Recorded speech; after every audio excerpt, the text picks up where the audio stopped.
Famaco. Your right choice.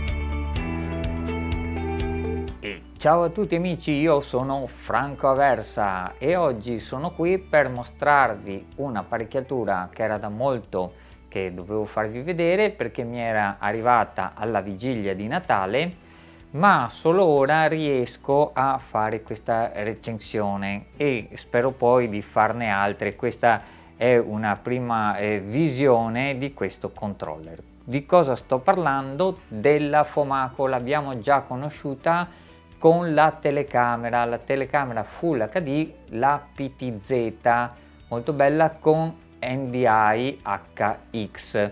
Ma adesso ci concentriamo su questo controller che è il Fomaco KC608. È un controller che può remotare fino a 4 telecamere PTZ. Questo controller è veramente solido e ha anche un certo peso, è fatto tutto in metallo e è veramente ben realizzato. È un'apparecchiatura anche di un certo costo, non è un apparecchio di bassa qualità. Con questo controller potremo fare la regia e muovere 4 telecamere PTZ.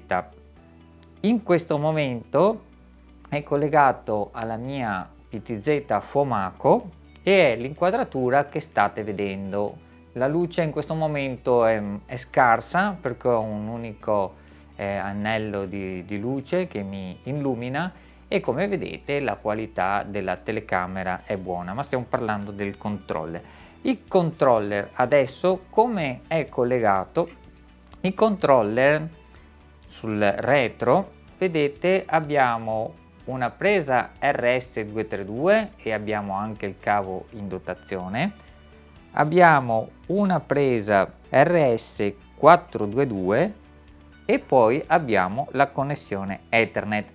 In questo momento attraverso la connessione Ethernet riesco anche a remotare la camera perché stiamo passando attraverso uno switch PoE e quindi è autoalimentato. Infatti la tastiera può ricevere l'alimentazione solo attraverso il cavo Ethernet se è collegato il PoE, altrimenti c'è anche il cavo di alimentazione con l'alimentatore ovviamente. E così la stessa cosa per la camera Fomaco. La Fomaco può prendere l'alimentazione attraverso l'alimentatore ma anche attraverso il PoE stesso.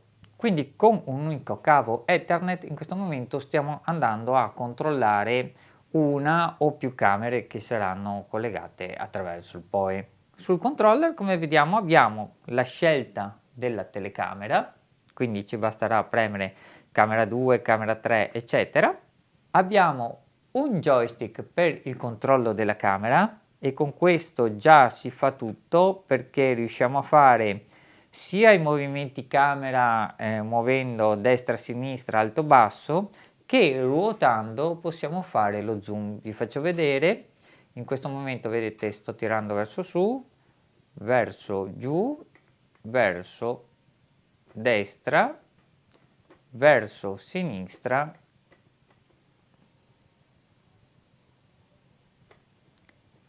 e poi ruotando posso allargare o avvicinare la camera. Tutto molto semplice, quindi già con questo controllo potremo andare a posizionarci le camere.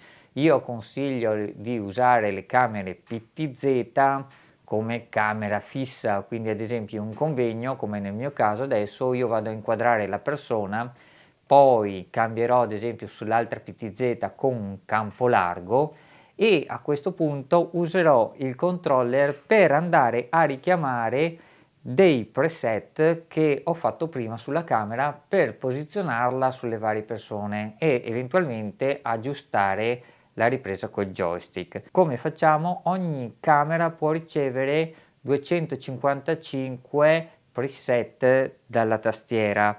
Andiamo a vedere, io ad esempio ho già inserito attraverso questo tastierino numerico, possiamo inserire il nostro preset. Ad esempio se io voglio richiamare una posizione della camera, premo questo tasto Call e premo il numero della posizione, ad esempio 1, e premo Invio. E come avete visto la camera si è riposizionata in quel punto. Voglio ad esempio memorizzare questa inquadratura stretta, faccio Preset 2, Enter, e ora la camera ha memorizzato questa posizione. Per richiamarla faccio Call, ad esempio adesso richiamo quella larga, 1, Enter, e vedete che si porta nella prima posizione larga. Se voglio il campo stretto, Call 2, Enter. Qua ad esempio ho una posizione Home che mi riporterà la camera dritta come di default da fabbrica, e quindi questa posizione Home potrei tenerla se la camera è centrale per avere ad esempio un campo largo centrale. Andiamo a vedere, premo Home e vedete automaticamente la camera è tornata in questa posizione. Quindi vado a richiamare la mia posizione principale e eccolo qua. Sempre dal controller cosa posso fare? Posso controllare lo zoom, quindi non solo ho lo zoom con il joystick qui, come state vedendo adesso, ma ho uno zoom più professionale con il quale posso andare a scegliere la velocità. Vedete che mi sto avvicinando molto lentamente, quindi magari qui eseguo lo zoom molto lento e qui eseguo il pan. Quindi questo mi permette di essere molto più preciso, e vedete che posso anche scegliere una velocità diversa dal controller, come proprio i bilancieri che troviamo sulle telecamere professionali. In tutta questa parte qui del controller ho quello che riguarda il fuoco della camera, che in questo momento è in automatico, e adesso è andato a sganciare, quindi così ho il fuoco manuale. Ecco qua, come vedete la rotellina è a scatti e mi permette di scegliere molto precisamente il fuoco, e ad esempio se no ritorno con autofocus e la camera sceglie automaticamente il fuoco. Però dove magari abbiamo più piani e la camera potrebbe andare in difficoltà, io posso premere per passare appunto in manuale. Stessa cosa per l'iris, per l'apertura, ora l'abbiamo in automatico, ma se io vado a sganciare, vado a ruotare il controllo, e ecco qua che ho la possibilità di regolare l'apertura, vedete, da chiuso, adesso ovviamente sono sparito, ecco, facciamo così si vede meglio in camera, e fino all'apertura massima, che in questo momento è questa, e poi appunto posso ripremere per ripassare il controllo in automatico. Da quest'altra parte, sopra la leva del joystick, trovo meno o più R e meno o più B. Cosa vuol dire? È un red e un blu con i quali posso aggiustare i bianchi. Come vedete ora il white balance è in automatico, ma se io trovo ad esempio che questa ripresa sia troppo blu o troppo rossa, vado a sganciare questo controllo, lo passo in manuale, e come vedete ora sto buttando più rosso ad esempio, o viceversa. Proviamo a fare l'immagine più fredda e poi ho la possibilità di riattivare e tornare con il bianco, con il controllo automatico dei bianchi. Invece qua possiamo regolare la velocità della camera. Ruotando qui avremo una camera lenta con il movimento molto morbido, o aumentando di qua avremo un movimento molto più veloce. Qui sempre sul display possiamo leggere la velocità di impostazione. Gli altri pulsanti servono, il search serve per trovare l'IP della camera collegata, che ovviamente questa operazione possiamo farla ad esempio una camera alla volta in maniera da riconoscere l'IP della camera, e poi appunto averla assegnata come camera 1, camera 2, eccetera. Poi in seguito vi faccio vedere un tutorial di un software proprio del controller, dove si possono andare a fare anche tutte queste operazioni online.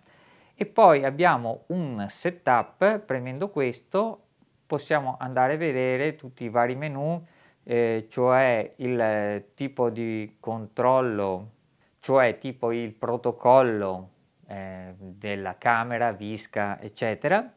Possiamo avere, spegnere e attivare i toni della tastiera, il linguaggio sul display della tastiera, ecco qua l'on-feed, e appunto l'IP. Quindi un controller completo, solido, e che vi permette di avere una regia delle vostre PTZ, un controllo delle vostre PTZ, se il vostro software non ha possibilità di remotarle. Ad esempio io ho vMix come regia, ma la funzione di controllo PTZ è solo sulle versioni 4K più grandi, quindi non avrei possibilità di controllare la PTZ attraverso il software. E con questo controllo non solo possiamo avere una persona dedicata al controllo camere, ma ci libereremo da farlo attraverso appunto il software che magari è impegnato con i cambi regia dell'evento che stiamo facendo.